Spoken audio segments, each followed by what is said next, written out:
Alright, here's a quick video dealing with the fundamental counting principle. Really simple concept, very easy thing to be able to deal with. If you have several situations that have multiple options or choices in that particular situation, and you want to know how many total options there are, then you just simply multiply them together. So say, for example, that you have let's say a restaurant, and you're going to buy one drink of which there are 8 choices. You're going to buy a salad of which there are 4 choices. You're going to buy a entree of which there are 10 choices. And you're going to buy a dessert of which there are, say, 3 choices. So a drink, a salad, an entree, and a dessert. And so if you want to know how many different combinations of meals you can have, is just simply the product of those things. So 8 times 4 is 32. 32 times 3 is 96. 96 times 10 would mean there's 960 different meals you can get. For example, my classes right now, let's say I have 6 students in my first class.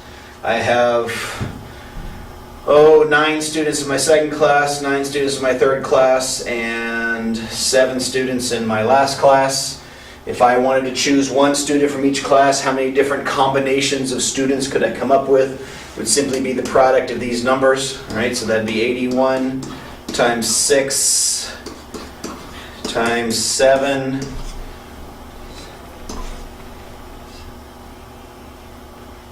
if I did all that right in my head, that should be 3,402 different choices of how my students, or picking one student from each class, could go. So it's really pretty simple. Now let's get into some other applications. Let me just touch on another one just for the sake of it. If you had a race, and I'm not going to do this multiplication all the way up, but if you had a race that, say, had 25 students in that race, say it's a cross-country race, and you wanted to know how many different ways you could have first, second, and third, the way you think about it is this, and this uses the fundamental counting principle. For the student to come in first place, there are 25 different choices. Once you have a first place finisher, there are then 24 choices for second place. Once you have a first and second place person, then you have 23 choices for third place. So all the different ways that you could end up with first, second, and third place out of 25 racers in a race is 25 times 24 times 23, which is equal to some really big number that I don't know off the top of my head. I know this is probably 600, whatever 600 times 23 is. Okay? So fundamental counting principle is really simple. If you have choices and you're taking one thing from each particular choice, then once you do that, you just multiply them together, and that gives you the total number of choices or combinations. In this particular case, it's actually not combinations, it's permutations that are available. Okay, so that's that, the fundamental counting principle. Until next time, see ya.